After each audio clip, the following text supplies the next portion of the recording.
قریش کے سربراہ آورد اشخاص میں ابو جہل اور عمر اسلام اور آن حضرت صلی اللہ علیہ وآلہ وسلم کی دشمنی میں سب سے زیادہ سرگرم تھے۔ اس لیے آن حضرت صلی اللہ علیہ وآلہ وسلم نے خصوصیت کے ساتھ انہی دونوں کے لیے اسلام کی دعا فرمائی، یعنی خدایا اسلام کو ابو جہل جا عمر بن خطاب سے معزز کر، مگر یہ دولت و قسام ازل نے عمر بن خطاب کی قسمت میں لکھ دی تھی، ابو جہل کے حصہ میں کیوں کر آتی۔ اس دعائے مستجاب کا اثر یہ ہوا کہ کچھ دنوں کے بعد اسلام کا یہ سب سے بڑا دشمن اس کا سب سے بڑا دوست اور سب سے بڑا جانثار بن گیا، یعنی عمر بن خطاب کا دامن دولت ایمان سے بھر گیا۔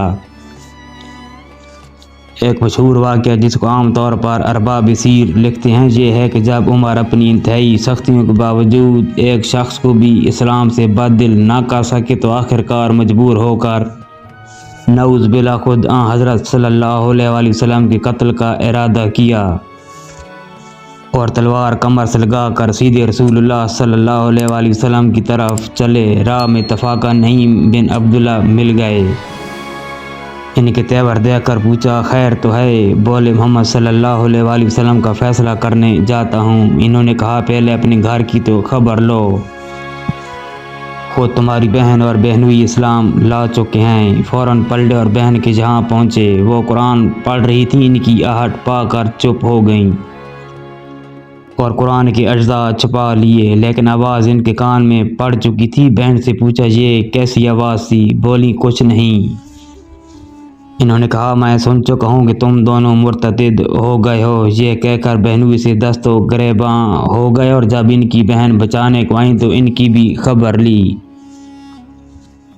یہاں تک کہ ان کا جسم لہو لہان ہو گیا، لیکن اسلام کی محبت پر ان کا کچھ اثر نہ ہوا۔ بولی عمر جو کرنا ہے کر لو، لیکن اسلام اب دل سے نہیں نکل سکتا۔ ان الفاظ نے عمر بن خطاب کے دل پر خاص اثر کیا، بہن کی طرف محبت کی نگاہ سے دیکھا، ان کے جسم سے خون جاری تھا، اسے دیکھ کر اور بھی رقت ہوئی۔ فرمایا تم لوگ جو پڑھ رہے تھے مجھے بھی سنو۔ فاطمہ نے قرآن کے اجزاء سامنے لا کر رکھ دیے، اٹھا کر دیکھا تو یہ صورت تھی، یعنی زمین و آسمان میں جو کچھ ہے سب خدا کی تسبیح پڑھتے ہیں، وہ غالب اور حکمت والا ہے۔ ایک ایک لفظ پر ان کا دل مرعوب ہوتا جاتا تھا، یہاں تک کہ جب اس آیت پر پہنچے یعنی خدا اور اس کے رسول پر ایمان لاؤ تو بے اختیار پکار اٹھے اشہد ان لا الہ الا اللہ واشہد ان محمدً عبدہ ورسولہ۔ یہ وہ زمانہ تھا جب رسول اکرم صلی اللہ علیہ وآلہ وسلم ارقم کے مکان پر جو کوہ صفا کے نیچے واقع تھا پناہ گزین تھے۔ عمر بن خطاب نے آستانہ مبارک پر پہنچ کر دستک دی، چونکہ شمشیر بکافتے صحابہ کو تردد ہوا، لیکن حضرت حمزہ نے کہا آنے دو، مخلصانہ آیا ہے تو بہتر ہے، ورنہ اسی کی تلوار سے اس کا سر قلم کر دوں گا۔ عمر نے اندر قدم رکھا تو رسول اللہ صلی اللہ علیہ وآلہ وسلم خود آگے بڑھے اور ان کا دامن پکڑ کر فرمایا کیوں عمر کس ارادے سے آئے ہو؟ نبوت کی پرجلال آواز نے ان کو کپا دیا، نہایت خضوع کے ساتھ عرض کیا ایمان لانے کے لیے۔ حضرت صلی اللہ علیہ وآلہ وسلم نے بے ساختہ اللہ اکبر کا نعرہ اس زور سے مارا کہ تمام پہاڑیاں گونج اٹھیں۔ مغیرہ بن شعبہ کے ایک پارسی غلام فیروز نامی نے، جس کی کنیت ابو لولو تھی، عمر بن خطاب رضی اللہ تعالیٰ عنہ سے اپنے آقا کے بھاری محصول مقرر کرنے کی شکایت کی۔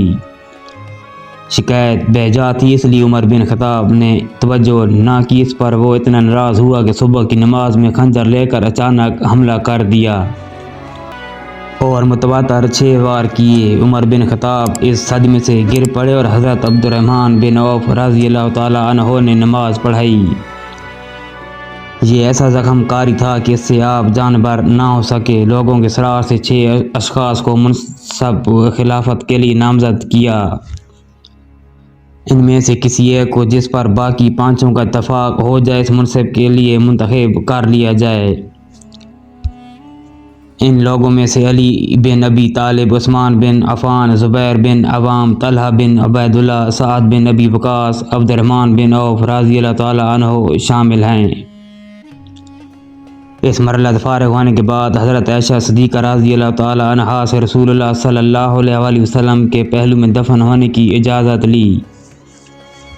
اس کے بعد مہاجرین انصار اعراب اور اہل ذمہ کے حقوق کی طرف توجہ دلائی اور اپنے بیٹے عبداللہ بن عمر رضی اللہ تعالی عنہ کو وصیت کی کہ مجھ پر جس قدر قرض ہو اگر وہ میرے متروکہ مال سے ادا ہو سکے تو بہتر ہے، ورنہ خاندان عدی سے درخواست کرنا، اور اگر ان سے نہ ہو سکے تو قریش سے، لیکن قریش کے سوا اور کسی کو تکلیف نہ دینا۔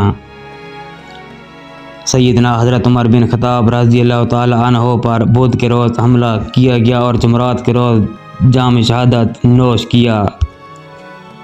ابن اسیر کے مطابق سیدنا حضرت عمر بن خطاب رضی اللہ تعالی عنہ کی وفات ہو گئی تھی۔ 26 ذی الحج کو حملہ ہوا، حملے کے بعد 29 ذی الحج تک زندہ رہے اور 1 محرم الحرام کو وفات پائی اور دفنایا گیا۔